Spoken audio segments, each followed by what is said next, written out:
Yeah. Okay. My dearest Auntie, I am blinded with tears while writing this letter. I have no will to live another hour.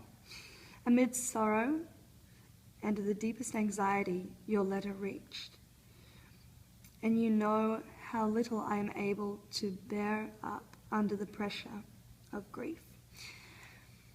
My bitterest enemy would pity me could he now read my heart. Think for me, for I am incapable of thinking. You and she, while prefer to go to will prefer to go with Nielsen Poe, this is N. Poe. I do sincerely believe that your comforts, and he underlines that, will for the present be secured. And he just takes a break. He said, I have both tender heart, and you will always have the reflection that my agony is more than I can bear. That you have driven me to the grave, for the love like mine can never be gotten over. It is useless to disguise the truth that when Virginia goes with N.P. Nielsen, that I shall never behold her again. That is absolutely sure. Pity me, my dear auntie. Aunt? Pity me, my dear aunt. Pity me. I have no one now to fly to. I would send you $5 now, for White paid me the $8 2 days since, but you appear not to have received my last letter, and I am afraid to trust it to the mail, as the letters are continually robbed. Well, you see that he writes that, I think, in a couple of different places. Yeah. He doesn't have much trust in the, which may have been warranted back then. David also said that he was, that he was paranoid through his life. An interesting take of his death that kind of talked to his paranoia that he had expressed before. Although, if you send a letter to somebody that's to no address, I could also imagine somebody opening it to find out if they could get a little bit more information if they don't know the person. So who knows? But I have it for you, so he has that money, and will keep it until I hear from you, when I will send it, and more of it, and more. I got something in the meantime. Got any? Oh, if I get any in the meantime. I should have said if I get, but it is if I get, not if I get any in the meantime. So he's going to send the extra money.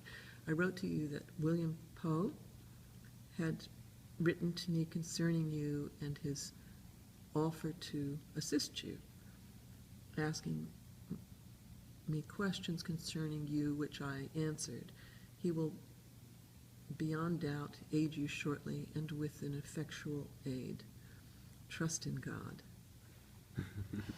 Hallelujah. Now that's me.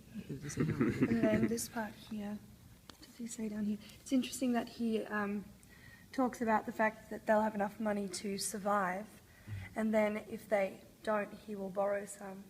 So he's making a plea, but also being honest about the fact that if they come and live with him, that might also be an option. They have to then borrow money from somebody. The tone of your letter worries me to the soul. Oh, Auntie, you loved me once. How can you be so cruel now? To Virginia, my love, my own sweet sissy, my darling little wifey.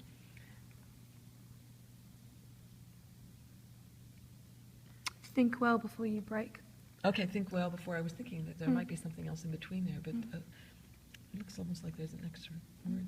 Think well before. I think it's think and, maybe. Did he do an ampersand? Anyway, before you break the heart of your cousin Eddie.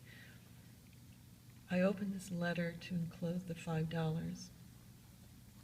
I have just received another letter from you announcing the receipt of one. And I think the rest of that paragraph is back to speaking to Maria. That's how I read it. Yeah. That's what it is. It is. It's not. I thought it was because it's not my heart, because he said the same thing. My heart bleeds for you. Dearest Auntie, consider my happiness while you were thinking about your own. I'm saving all I can. The only money I have yet spent is 50 cents for working. I have I have now $2.25 left. I will shortly send you more. Write immediately. Write immediately, although it doesn't underline. I shall be all anxiety and dread until I hear from you. Try and convince my dearest Virginia how desperately I love her. I wish you would get me the Republican who's noticed the message. What is that? And send it on immediately by mail. I don't know what that is. Hold on. God bless and protect you both. Just the fact that there's just that small paragraph directly to Virginia, and then it goes back to his aunt. So he's giving all these reasons and assuring them that they'll be okay if they join him. But then this tiny little paragraph here. For Virginia, my love, my own sweet sissy, my darling little wifey, think well before you break the heart of your cousin Eddie. Passionate Eddie. Well, he did want to keep them all together as well, because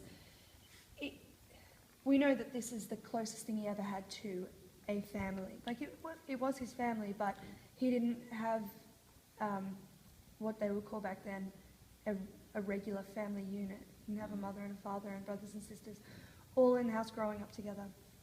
He never had that, and so he had to create his own family. And he created it with the two women in his life that he loved the most, his aunt and his cousin. So for him it was a no-brainer. And then for them to say, oh, we might go live with Nelson Poe, once again, more loss for him. Right. And that's probably why this letter in particular is so potent. Because at the age of, how old, 27 when he wrote this? It's a little bit. 6, Yeah. Like 35. He was probably at the point where he's like, no, I need to have this sense of stability in my life. And he loved her. He did love her. There's no doubt. There's no doubt that he had any other intentions but that and keeping his family together.